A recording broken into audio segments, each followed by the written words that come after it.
সরাসরি আজকের এই বিশ্লেষণে ঢুকে পড়া যাক। আগামী মাত্র 2 মিনিটে আমাদের দৈনন্দিন জীবনের এক দারুণ রাসায়নিক জাদু উন্মোচন করা হবে, কিভাবে সাবান একগুঁয়ে তেল আর ময়লাকে একেবারে হার মানায়। হাত ধোয়ার মতো এত সাধারণ একটা কাজের পেছনের বিজ্ঞানটা কিন্তু আসলেই চমকপ্রদ। প্রথমেই মূল সমস্যাটা দিয়ে শুরু করা যাক। খেয়াল করলে দেখা যাবে শুধু পানি দিয়ে ঘাম, ধুলা বা লবণের মতো ময়লা ধোয়া যায় ঠিকই, কিন্তু চর্বি বা তেলে ময়লা একদমই পরিষ্কার হতে চায় না। কারণটা হলো পানির অণু আর তেলের অণু সম্পূর্ণ ভিন্ন প্রকৃতির। এক গ্লাস পানিতে তেল ঢাললে তা ওপরের দিকে ভাসতেই থাকে। তারা একে অপরকে আক্ষরিক অর্থেই একদম পছন্দ করে না।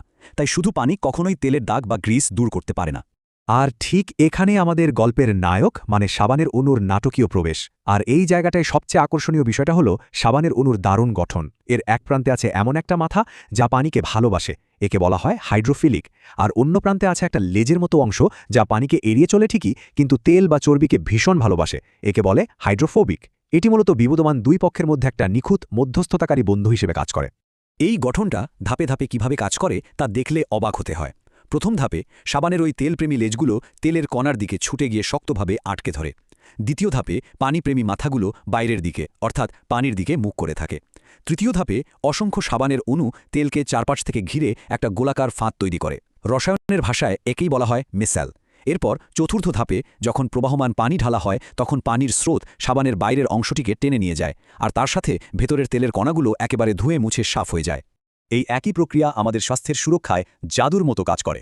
অনেক ক্ষতিকর জীবাণুর বাইরের আবরণ চর্বি দিয়ে তৈরি থাকে। সাবান ঠিক একইভাবে সেই চর্বির স্তর ভেঙে দিয়ে জীবাণুকে পুরোপুরি ধ্বংস করে ফেলে।